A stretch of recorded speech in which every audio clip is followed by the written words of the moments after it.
శ్రీమాత్రే నమ. జయ గురు దత్తాత్రేయ నమ. ఈ వీడియోలో మనం కుంభరాశి వారికి మార్చి 2వ తారీఖు నుంచి 8వ తారీఖు మధ్యలో జరగబోయే వారఫలాలు పరిశీలించినప్పుడు కుంభరాశి వారికి నెమ్మదిగా వారి యొక్క కష్టాలు ఇబ్బందుల నుంచి బయటపడే విధంగా ఒక్కొక్క గ్రహం ఈ రాశి వారికి అనుకూలంగా మారడం జరిగింది. సాధారణంగా కుంభరాశి వారికి అనుకూలించే గ్రహాలైనటువంటి బుధ, శుక్ర, రాహు గ్రహాలు ధనస్థానంలోకి చేరడం జరిగింది. సో ఈ కారణం వల్ల ముఖ్యంగా శుక్రుడు సంపదకి, అదృష్టానికి, ధనానికి కారణమవుతుంటాడు. మరి ఈ రాశి వారికి యోగకారకుడుగా ధనస్థానంలో ఉచ్చలో ఉంటూ మరి ఇదే రోజు నుంచి వక్ర గమనంలో కూడా రావడం వల్ల కుటుంబంలో మీ యొక్క సంపద పెరుగుతుంది. దూరంగా ఉన్నటువంటి కుటుంబ సభ్యులు తిరిగి కలుసుకొని మీ కుటుంబ అభివృద్ధికి సహకరించే అవకాశాలు ఎక్కువగా ఉంటాయి. కుటుంబంలో ఏదో ఒక శుభకార్యం జరగడానికి కావలసినటువంటి ఏర్పాట్లు, సంప్రదింపులు జరగడం జరుగుతూ ఉంది.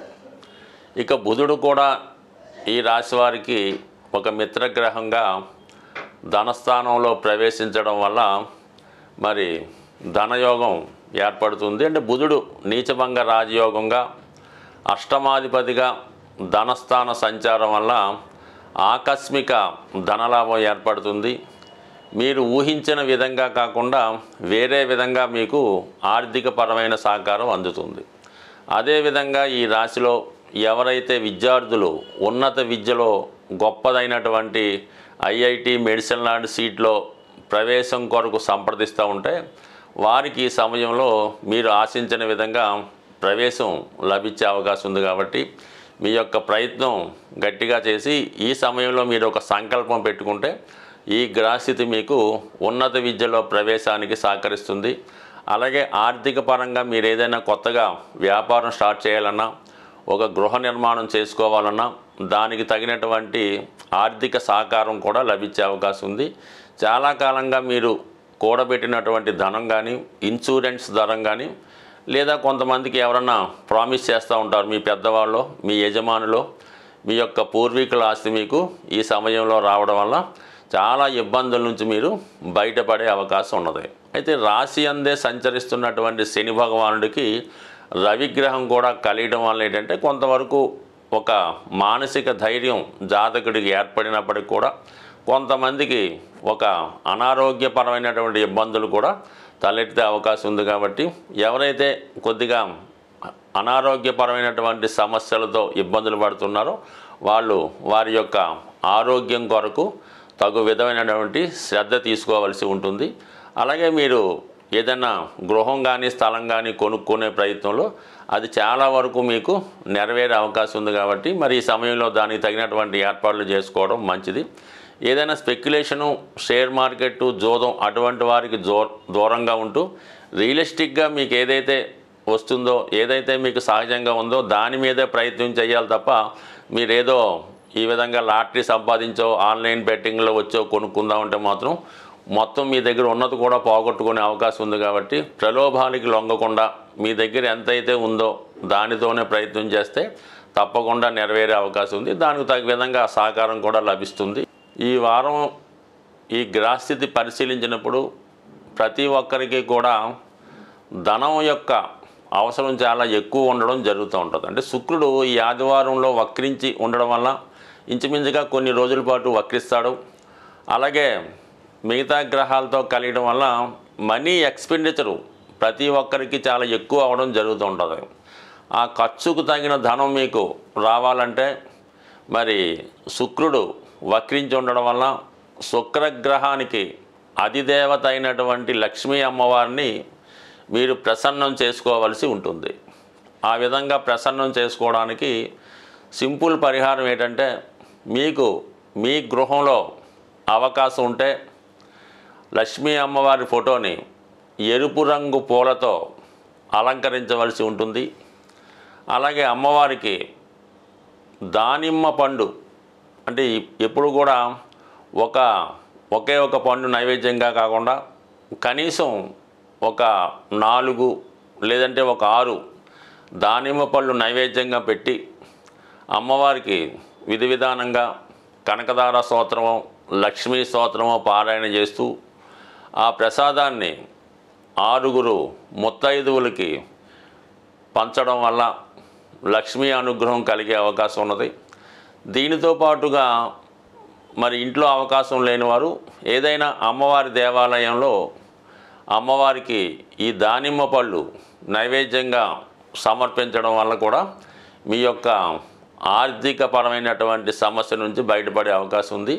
చాలా వరకు ఈ మనీ రొటేషన్ పెరగాలన్నా చాలా వరకు శుక్రవారం రోజు ఏ విధంగా కూడా ఆర్థికపరమైనటువంటి లావాదేవీలు చేయకుండా ఉండడం మంచిది. ముఖ్యంగా ఎంత అవసరమైనా సరే శుక్రవారం రోజు ఈ బంగారాన్ని తాకట్టు పెట్టడం కానీ లేదంటే ధనాన్ని ఎవరికైనా అప్పుగా ఇవ్వడం కానీ ఖర్చు పెట్టడం కానీ చేయకుండా ఆ ఒక్కరోజు నియమంగా పాటించవలసి ఉంటుంది. అలాగని ఫోన్పేలు గూగుల్ పేలు వాడకుండా అంటే మీకు ఎంతైతే బ్యాలెన్స్ గురువారం నైట్ ఉంటుందో అదే బ్యాలెన్సు శనివారం ఉదయం దాకా మెయింటైన్ చేయగలిగితే కంపల్సరిగా కొద్ది వారాల్లోనే మీ యొక్క ఆర్థికపరమైనటువంటి సమస్య పరిష్కారం అవుతుంది. ఈ చిన్న ప్రయత్నం చెప్పడానికి సులువు కానీ చేయడానికి కష్టంగా ఉంటుంది. ఒక్కసారి ఒక 6 వారాలు ప్రయత్నించేయండి. మీలోనే మీకు తెలియకుండా ఒక గొప్ప ధనపరమైన అవకాశాలు రావడం జరుగుతుంది. అలాగే వేరొక పరమైన సమస్య కూడా చాలా వరకు ఈ ధనం గురించి ఈ ధనం నిల్వ గురించి రావడం జరుగుతూ ఉంటుంది. ఎక్కువగా ఈ ఆంజనేయ స్వామి వారికి మంగళవారం రోజు సింధూరంతో పూజించవలసి ఉంటుంది. సో లేదు మనం ఏ టెంపుల్ పక్కన పెట్టుకుంటే మీరు ఏదైనా ఒక కాపరు రాగితో తయారు చేసినటువంటి ఆంజనేయ స్వామి యొక్క విగ్రహాన్ని తీసుకోవడం మంచిది. లేదంటే ఒక కాయిన్ మీద హనుమాన్ బొమ్మ ఉన్నవి మార్కెట్లో దొరుకుతుంటాయి. అదైనా మీరు ఒక రాగి పళ్ళెంలో ఆ ఆంజనేయ స్వామి రాగి విగ్రహాన్ని ఉంచి సింధూరంతో ఆంజనేయ స్వామిని మీరు పూజించవచ్చు. ఆ 108 నామాలతో చక్కగా మీరే పూజించి మొత్తం సింధూరం అంతా కూడా స్వామి మీద మూయబడి ఉండాలన్నమాట. అంటే పూర్తిగా సింధూరంలో స్వామివారి యొక్క విగ్రహం మునిగిపోవలసి ఉంటుంది. అప్పుడు మీరు దాన్ని ఎవరు టచ్ చేయని ప్రదేశంలో పెట్టి ఏదైనా బయటికి వెళ్ళినప్పుడు మాత్రం ఆ సింధూరాన్ని మీరు తిలకంగా ధరించి వెళ్ళవలసి ఉంటుంది. దానివల్ల కూడా మీకు నిత్యం మీ గృహంలో ధైర్యంతో కూడినటువంటి సంపద వచ్చే అవకాశం ఉంటుంది. అలాగే ఇదే రెమెడీ మీరు మన విఘ్నేశ్వరుడు కూడా బ్రహ్మాండంగా చేయొచ్చు. విఘ్నేశ్వరుడిని కూడా సింధూరంతో అష్టోత్తరంతో పూజ చేయడం వల్ల కూడా మీకు కేవలం ఈ రెమెడీ పనిచేసే అవకాశం ఉంది. దీంట్లో ఎక్కువగా ఉపయోగించవలసింది స్వచ్ఛమైనటువంటి సింధూరం, కల్తీ లేని సింధూరం. అలాగే కాపర్ ప్లేట్లో కాపర్తో చేసినటువంటి ఆంజనేయ స్వామి విగ్రహం కానీ లేదంటే విఘ్నేశ్వరుడు యొక్క విగ్రహం కానీ ఉండవలసి ఉంటుంది. ఈ రెమెడీ చాలామంది ఆచరించి విజయం సాధించడం జరిగింది. కాబట్టి ఏదైనా ఒక రెమెడీ మీరు చేస్తున్నప్పుడు దాని మీద అనేక సందేహాలు రాకుండా మీరు చేస్తున్నటువంటి రెమెడీ ఇతరులకి చెప్పకుండా చేయడం వల్ల దాని ఫలితం చాలా ఎక్కువగా వచ్చే అవకాశం ఉంటుంది. కాబట్టి ఒకసారి ప్రయత్నం చేయడం వల్ల ఆటోమేటిక్గా మీ యొక్క ఆర్థిక సమస్యలు బయటపడతాయి. దానికన్నా ముందు ఆర్థిక సమస్యను ఎదుర్కొనే ధైర్యం రావడం జరుగుతూ ఉంటుంది. అందుకే ధైర్య సాహసే లక్ష్మి అన్నారు. కాబట్టి మరి ధైర్యంతో ఏ పని చేసినా మీకు ఆ కార్యం సిద్ధిస్తుంది. స్వస్తి.